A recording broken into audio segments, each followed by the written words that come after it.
The Lord fellowship with God ministry में आपका स्वागत है।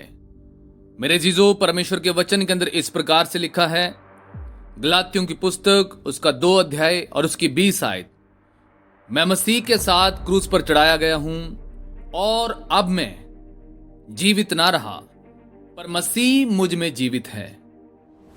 और मैं शरीर में अब जो जीवित हूं तो केवल उस विश्वास से जीवित हूं जो परमेश्वर के पुत्र पर है, जिसने मुझसे प्रेम किया और मेरे लिए अपने आप को दे दिया। अब जितने मेरी आवाज को सुन रहे हैं, परमेश्वर का वचन आपसे कहता है कि अगर आप विश्वास के साथ जीवित नहीं तो आप इस संसार के अंदर मरे हुए हैं। अगर आप परमेश्वर के ऊपर विश्वास नहीं करते तो आप पाप के गुलाम हो चुके हैं और पाप आपके ऊपर राज्य करता है, और जिधर पाप चाहता है उधर आप गलत काम करने के लिए चले जाते हैं। प्रभु का वचन कहता, जो परमेश्वर का दास नहीं, जो परमेश्वर के वचनों का गुलाम नहीं, जो परमेश्वर के वचनों को नहीं मानता, वो पाप का गुलाम हो चुका।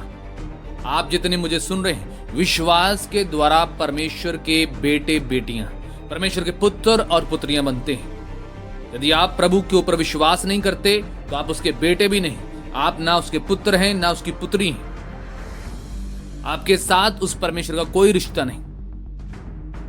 प्रभु का वचन कहता,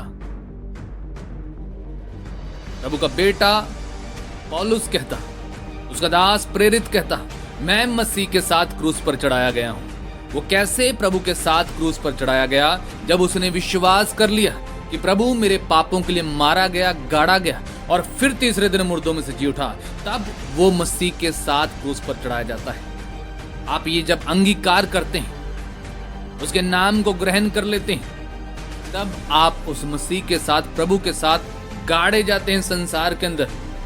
क्या आपने अपने सारे गुनाहों से मन फिरा लिया, यानी कि अपने आप को गाड़ देना? यदि आपने अभी तक परमेश्वर के नाम को ग्रहण नहीं किया, जब परमेश्वर के नाम को नहीं जाना, तो आप अभी तक गड़े नहीं हैं। आप अपने आप को इस संसार के अंदर तो चला रहे हैं, परंतु मसीह के साथ आप खिलवाड़ करते हैं। और जो परमेश्वर के साथ खिलवाड़ करता, जो परमेश्वर के साथ गलत रीति से चलता, प्रभु का वचन कहता, वो बड़े दंड के योग्य होगा। आपको परमेश्वर के वचनों को अपने हृदय में लेना है। अगर आप ऐसा नहीं करते तो भारी दंड के योग्य आपका जीवन बन जाएगा। जैसे कि प्रभु के वचन के अंदर लिखा, मैं मसीह के साथ क्रूस पर चढ़ाया गया हूं और अब मैं जीवित ना रहा, पर मसीह मुझ में जीवित है।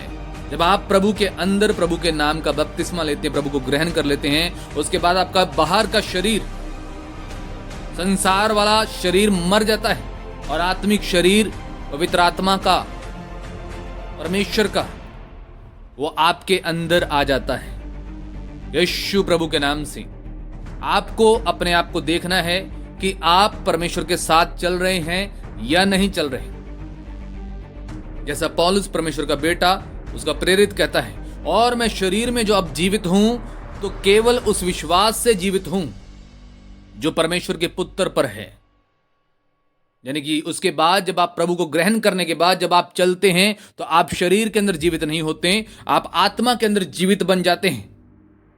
उससे पहले आप पाप के अंदर मरे हुए होते हैं। जो परमेश्वर के पुत्र पर विश्वास करते हैं वो जीवित हैं। उनके अंदर परमेश्वर के आत्मा ने अपने मुंह से, अपने शब्दों के साथ पवित्र आत्मा की समर्थ को उनके ऊपर रिलीज कर दिया, यीशु मसीह का हुक्म मानने के कारण। परंतु जो उसके ऊपर विश्वास नहीं करते, वो अभी भी संसार के अंदर मुर्दा है, क्योंकि संसार के लोगों की आंखें तो रहती हैं परंतु वो सच्चाई को नहीं जानती। जैसा कि लिखा है, जिसने मुझसे प्रेम किया है और मेरे लिए अपने आप को दे दिया। उस परमेश्वर ने अपने आप को परमेश्वर होते हुए भी आपको दे दिया। और आप लोग संसार में कुछ भी नहीं होते, आप तो भी परमेश्वर को अपना पूरा जीवन नहीं देते, तो भी आप उस परमेश्वर के साथ खिलवाड़ करते हैं, तो भी आप आधा परमेश्वर की ओर और आधा संसार की ओर रहते हैं, क्योंकि आप पाप के गुलाम हो चुके हैं, संसार के गुलाम हैं। और जो संसार का गुलाम है वो कभी भी परमेश्वर के साथ संसार की चीजों के ऊपर, शैतान के ऊपर फतेह नहीं पा सकता। अगर आज आप मुझे सुन रहे हैं, तो आप अपने जीवन के ऊपर परमेश्वर को कंट्रोल करने दें, उसके कहे हुए वचनों को माने, उसके मुताबिक करें। जीत आपकी है, क्योंकि परमेश्वर ने आपको नाश होने वाले नहीं बल्कि आपको परमेश्वर ने ब्लेस होने के लिए बुलाया है। आपकी जिंदगी को बदलने के लिए नहीं बल्कि आपके द्वारा बहुत सारे लोगों को बदलने के लिए परमेश्वर ने आपको बुलाया है। उस कॉल को, उसकी बुलाहट को पहचानो और पवित्रताई के अंदर चलो, ताकि परमेश्वर का बड़ा काम आपकी जिंदगी के अंदर हो। जैसा प्रभु के पवित्र वचन के अंदर लिखा कि मेरी प्रजा ज्ञान के बिना नाश हो रही है। आज बहुत सारे लोग जो परमेश्वर को जानते हैं और परमेश्वर के साथ चलते हैं, परंतु उन्हें ये सच्चा वचन उनके हृदय में ठीक रीति से, उनके जहन के अंदर, उनके हृदय के अंदर नहीं बैठा, क्योंकि उनको अभी ज्ञान की कमी है, क्योंकि उनको परमेश्वर के वचन की कमी है, क्योंकि उन्होंने परमेश्वर के वचन को तो जान लिया परंतु उसकी गहराई, उसके प्रेम, उसके अस्तित्व को अभी तक नहीं समझा, उसकी समर्थ को अभी तक नहीं जाना। जैसे प्रभु के वचन के अंदर लिखा कि तुम परमेश्वर को तो जानते हो परंतु उसकी समर्थ के ऊपर विश्वास नहीं करते। आप ये जानते हैं कि परमेश्वर पैदा हुए और हमारे लिए मारे गए, गाड़े गए, फिर तीसरे दिन मुर्दों में से जी उठे, और उसके बाद आप फिर भी भूल में पड़े रहते हैं। प्रभु का वचन कहता तुम भूल में मत पड़े रहो। संसार के लोग हो, परमेश्वर के बेटे बेटी हो, परमेश्वर के साथ खिलवाड़ मत करो, क्योंकि वो बदला लेने के लिए, बड़ा प्रतिफल देने के लिए जल्दी आ रहा है। और आप उस न्याय के अंदर, उस कटहरे के अंदर, उसकी कचहरी के अंदर, उसके न्याय सिंहासन के सामने खड़े होंगे। इसलिए आज यदि मुझे आप सुन रहे हैं तो प्रभु का वचन जैसा कहता आप अपनी जिंदगी में उतारे। जैसा कि प्रभु का वचन कहता आपको अपने आप को संसार से अलग रखकर परमेश्वर की बातों को सुनना है। अगर आपको याद होगा जब परमेश्वर ने एलिया को चुना तो आप में से बहुत सारे कम लोग जानते होंगे कि एलिया कहां से था या कौन से स्थान से था। बाइबल में लिखा वो तिशबी एलिया कहलाता था। और जब परमेश्वर ने उसे चुना तो परमेश्वर ने उसे उस नाले के पास बिठा दिया जिसका नाम क्रीत है। क्रीत का अर्थ किसी चीज से काट दिया जाना, किसी चीज से अलग कर दिया जाना। इसका भाव है कि जब आप संसार के अंदर होते हैं तो आप अपने परमेश्वर की आवाज को सही रीति से सुन नहीं सकते। क्रीत का अर्थ है काट दिया जाना। परमेश्वर ने उसका कनेक्शन सभी लोगों से काटा, उसके पीछे वाले लोगों से और उसके आगे वाले लोगों से। परमेश्वर का जो जब तक मैं कहूं तब तक तुम यही क्रीत नाले के ऊपर ठहरे रहना। आज आप बहुत सारे लोग अपनी मर्जी से अपने कदम को, अपने स्टेप को उठाते हैं और जब विफल हो जाता है, जब आप फेल्ड हो जाते हैं, तब आप उस परमेश्वर से कहते हैं कि मेरा ये काम क्यों नहीं हुआ प्रभु। प्रभु का वचन कहता क्योंकि तूने मेरे वचनों को अपनी जिंदगी के अंदर उतारा नहीं, क्योंकि तूने मेरे वचनों को सही रीति से सुना नहीं। अगर सुना होता तो भारी दंड आपके ऊपर क्यों पड़ता। परमेश्वर का वचन कहता आप हवा की तरह मत करें। प्रभु के वचन को सुनकर अनगैला मत करें। उसके वचनों के अंदर जो लिखा उसी वचनों के मुताबिक करने की कोशिश करें। उस परमेश्वर से प्रार्थना करें। परमेश्वर आपको स्वर्ग से सहायता देगा और वो अपनी समर्थ रिलीज करेगा। पवित्र आत्मा आपको समझाएगा कि आपको क्या करना है परमेश्वर प्रभु के लिए। मेरे अजीजों, यदि आप आज संसार के अंदर जो प्रभु को जानते जीवित हैं तो इसलिए जीवित हैं क्योंकि परमेश्वर का आत्मा विश्वास के द्वारा आपके अंदर काम कर रहा है। उसका पवित्र आत्मा आपके अंदर काम कर रहा है। यदि आप संसार के अंदर हैं, आधे संसार के अंदर आधे परमेश्वर के साथ आप खिलवाड़ कर रहे हैं, प्रभु का वचन कहता सावधान रहो, कोई तुम्हारे विश्वास को, कोई तुम्हारे जीवन को भरमाने ना पाए। आप भरमाने वाले लोगों के भीतर मत जाएं, शैतान का सामना ना करें, पर शैतान से हारे ना।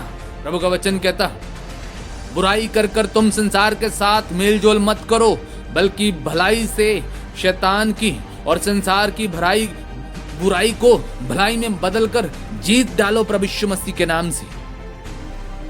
आपको ऐसा करना है। आप जितने मुझे सुन रहे, आपको भलाई करके परमेश्वर के लोगों को ऐसा ही भाता है। परमेश्वर के लोगों को भलाई के साथ, प्रभु का वचन कहता तुम भलाई के साथ जीतोगे। और शैतान के लोग बुराई कर कर जीतना चाहते हैं, पर जो परमेश्वर के लोग हैं वो भलाई के साथ जीतेंगे। वो परमेश्वर के आत्मा के साथ, उसके वचन के साथ, उसके वचन की समर्थ के साथ जीतेंगे यीशु प्रभु के नाम से। जितने मुझे सुन रहे हैं, प्रभु का वचन कहता अब आपके अंदर विश्वास के द्वारा प्रभु यीशु मसीह जीवित है और आप उसी दिन मर चुके थे जिस दिन आपने प्रभु को ग्रहण किया था, अपना उद्धारकर्ता माना था। आज काटना स्टार्ट करें। उस करीत नाले के ऊपर जब एलिया को परमेश्वर ने बैठाया तो वहां पे परमेश्वर ने उसका रिश्ता काट दिया। आज आपको भी अपने आप को काटने की जरूरत है वचन के साथ। यहां पे आप गलत हैं, उस गलत पार्ट को, गलत हिस्से को, पाप वाली जिंदगी को काट कर रख दो साइड पे और परमेश्वर के साथ वाली जिंदगी चुन लो यीशु प्रभु के नाम से। और विजय आपकी है प्रभु यीशु मसीह के नाम से। आपको चुनाव करना है। सही चुनाव उस परमेश्वर की ओर से होता है। जो आप चुनाव करते हैं, जो आपको चुनाव करने वाले सलाह देंगे, वो सलाहें उनकी फेल या विफल हो सकती हैं, और जो सलाह परमेश्वर देगा वो हमेशा कारगर रहेगी, अनंतकालीन जीवन तक आपको विजय देगी यीशु प्रभु के नाम से। आज जितने मुझे सुन रहे हैं, बदलाव बड़ा उनकी जिंदगी के अंदर आने वाला है। वो ब्लेस होंगे यीशु प्रभु के नाम से। परमेश्वर आज के वचन पढ़े और सुने जाने पे आपको बरकत आशीष दे। आमीन। आप परमेश्वर के वचनों को सुने, और जो वचन आपको समझ नहीं आते आप कमेंट करें, और परमेश्वर के वचनों में से यदि आप हमसे पूछना चाहते हैं तो परमेश्वर के वचन पूछ सकते हैं। May God bless you. परमेश्वर आपको आशीष दे। आमीन।